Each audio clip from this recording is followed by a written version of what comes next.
আসছে এই রমজানে ইফতারের টেবিলটা আরও স্পেশাল করতে নিয়ে এলাম আপনাদের জন্য Ramadan special potato chicken cutlet. বাইরে যেমন ক্রিস্পি, খেতে হয়েছে একদম অসাধারণ। ঘরে থাকা অল্প উপকরণ দিয়ে একদম অল্প সময়ে আপনিও তৈরি করে নিতে পারবেন এই চিকেন পটেটো কাটলেটটি। আসসালামু আলাইকুম everyone, welcome to Mehnus mom's kitchen. আজকে রমজান স্পেশাল আপনাদেরকে তৈরি করে দেখাবো পটেটো চিকেন কাটলেট। তার জন্য চুলায় একটি ফ্রাই প্যান বসিয়ে ১ টেবিল স্পুনের মতো তেল দিয়ে দিলাম। একটি মিডিয়াম সাইজের পেঁয়াজকে কুচি করে দিয়ে দিলাম। সেই সাথে দিয়ে দিলাম ২টি কাঁচামরিচকে কুচি করে।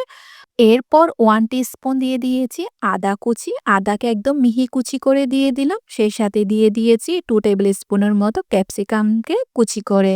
2 টেবিল স্পুন আমি গাজরকে কুচি করে দিয়ে দিলাম। হাফ টিস্পুন দিয়ে দিয়েছি লবণ। লবণটি স্বাদ অনুযায়ী দিয়ে দিবেন।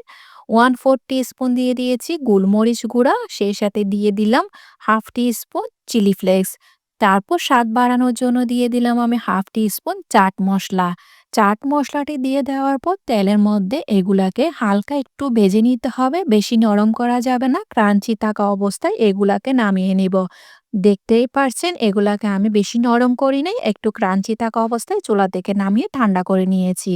এবার আমি ২টি মিডিয়াম সাইজের সেদ্ধ আলু নিয়ে নিলাম। আলুটাকে আমি ভালো করে সেদ্ধ করে নিয়েছিলাম। তারপর সেদ্ধ আলু ২টাকে ভালো করে ম্যাশারের সাহায্যে ম্যাশ করে নিয়েছি। ২টি মিডিয়াম সাইজের সেদ্ধ আলুর সাথে আমি এখানে ২ কাপ শ্রেডেড চিকেন ইউজ করলাম। মুরগির বুকের মাংসকে হালকা লবণ আর আদা রসুন বাটা দিয়ে পানি দিয়ে সেদ্ধ করে নিয়েছিলাম। সেদ্ধ করার পর শ্রেডেড বা ছাড়িয়ে নিয়েছি।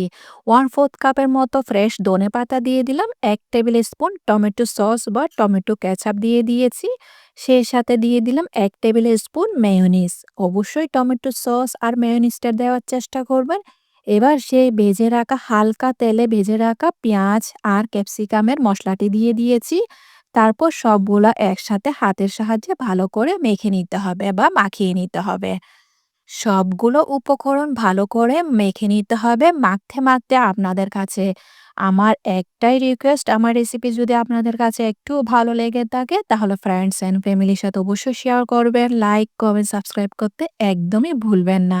দেখতেই পাচ্ছেন সবগুলো আমি একসাথে ভালো করে মেখে নিয়েছি বা ম্যাশ করে নিয়েছি। এবার আমি কাটলেটগুলা তৈরি করব। হাতে তেল মাখিয়ে নিতে হবে কাটলেটগুলা তৈরি করার আগে।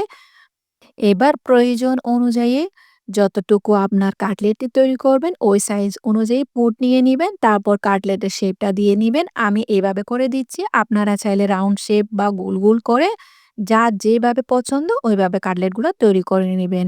যেন কোনো প্রকার ফাটল না থাকে, একদম মসৃণ করে হাতে তেল মাখিয়ে কাটলেটগুলো তৈরি করে নিবেন। এবার আমি একটি ডিম ফেটে নিচ্ছি। ডিমটাকে ভালো করে কাঁটা চামচের সাহায্যে ফেটে নিতে হবে। তারপর এবার আমি কাটলেটগুলা ডিমের মধ্যে চুবিয়ে নিব বা গড়িয়ে নিব।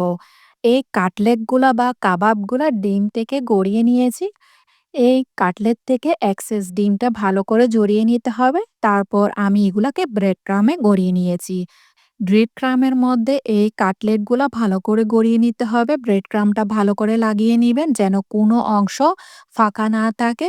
ভালো করে ব্রেড ক্রামে গড়িয়ে নেওয়ার পর এগুলাকে আমি একপাশে রেখে দিয়েছি। আপনাদের সুবিধার জন্য আমি আরেকবার দেখিয়ে দিচ্ছি। ডিমের মধ্যে এই কাটলেটটা চুবিয়ে তারপর সাথে, সাথে ব্রেড ক্রামে গড়িয়ে নিতে হবে। আপনারা চাইলে এই অবস্থাতে এই কাটলেটগুলাকে ডাবল কোটিংও করে নিতে পারবেন। তবে ডাবল কোটিং করার কোনো প্রয়োজন নেই। এক কোটিংয়ে এগুলা অনেক ক্রিস্পি হবে। এগুলাকে কোটিং করার পর আপনারা ফ্রোজেন করে রেখে দিতে পারবেন এইভাবে ১ মাসের জন্য। যখন প্রয়োজন হবে তখন তেল থেকে ভেজে উঠিয়ে নিবেন। এই কাটলেটগুলাকে তেল থেকে ভেজে আপনাদেরকে দেখিয়ে দিলাম। পরিমাণ মতো তেল দিয়ে দিয়েছি ফ্রাই প্যানে। তারপর উল্টে পাল্টে এগুলাকে পছন্দ মতো কালার চলে আসা পর্যন্ত অপেক্ষা করব।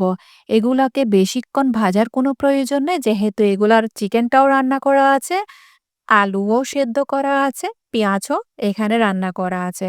তাই চুলার আঁচ মিডিয়ামে রেখে এগুলাকে উল্টে পাল্টে ভেজে নিলেই হবে। মাশাআল্লাহ, কাটলেটগুলা যেমন ক্রিস্পি হয়েছে আর বানানো তো একদমই সহজ। যে কেউ এই কাটলেটটা তৈরি করে নিতে পারবেন। আশা করছি আজকে আমার রেসিপি আপনাদের কাছে সহজ লেগেছে। আজকে তাহলে এ পর্যন্ত। দেখা হচ্ছে নতুন আরেকটি রেসিপি নিয়ে।